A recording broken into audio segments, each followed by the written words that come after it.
Bonjour et bienvenue sur ma chaîne YouTube. Aujourd'hui, nous allons aborder un sujet important mais souvent négligé, comment gérer notre argent d'une manière qui plaise à Dieu. La plupart des conseils financiers se concentrent sur la façon de gagner de l'argent, mais nous allons explorer les principes bibliques qui nous aident à gérer nos biens de manière sage et responsable. Dans les Proverbes, nous trouvons des conseils pratiques et divins pour une gestion financière éclairée. Alors, allons-y.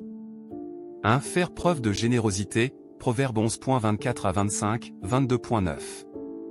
L'un des principes fondamentaux de la gestion financière selon les Proverbes est d'être généreux envers les autres. Donner aux autres, que ce soit financièrement ou autrement, est une façon de manifester l'amour de Dieu dans nos vies. Soyez ouverts à partager vos ressources avec ceux qui en ont besoin. 2. Placer les besoins d'autrui avant le profit, Proverbe 11.26. Il est facile de se laisser guider par la recherche du profit personnel, mais les proverbes nous enseignent que nous devrions nous soucier des autres avant tout. En mettant les besoins des autres en priorité, nous exprimons une attitude d'empathie et de compassion. 3. Se méfier des cautions, Proverbe 17.18, 22.26 à 27. Il est sage de faire preuve de prudence lorsqu'il s'agit de s'engager financièrement pour autrui. Les proverbes nous avertissent contre les cautions excessives qui pourraient nous causer des problèmes financiers à l'avenir.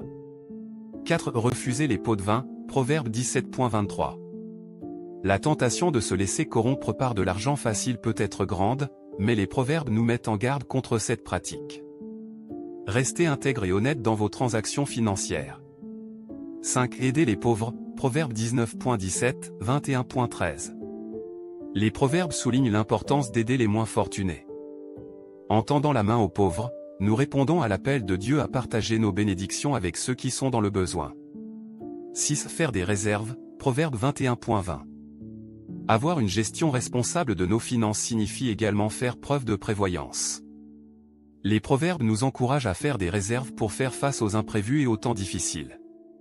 7. Réfléchir avant de faire un emprunt, Proverbe 22.7. Les dettes peuvent être une source de stress et de fardeau financier. Les proverbes nous conseillent de bien réfléchir avant de contracter des emprunts, en pesant les conséquences à long terme. Conclusion. En suivant les conseils divins issus des proverbes pour gérer notre argent, nous pouvons non seulement améliorer notre situation financière, mais aussi honorer Dieu dans nos actions. N'oublions pas que la gestion financière sage et généreuse est une façon concrète d'exprimer notre foi et notre amour envers les autres. Si cette vidéo vous a été utile, n'hésitez pas à laisser un pouce levé et à partager vos propres expériences dans les commentaires. Abonnez-vous pour ne pas manquer nos prochaines vidéos. Merci de m'avoir suivi, et que Dieu vous bénisse dans votre parcours financier. À bientôt.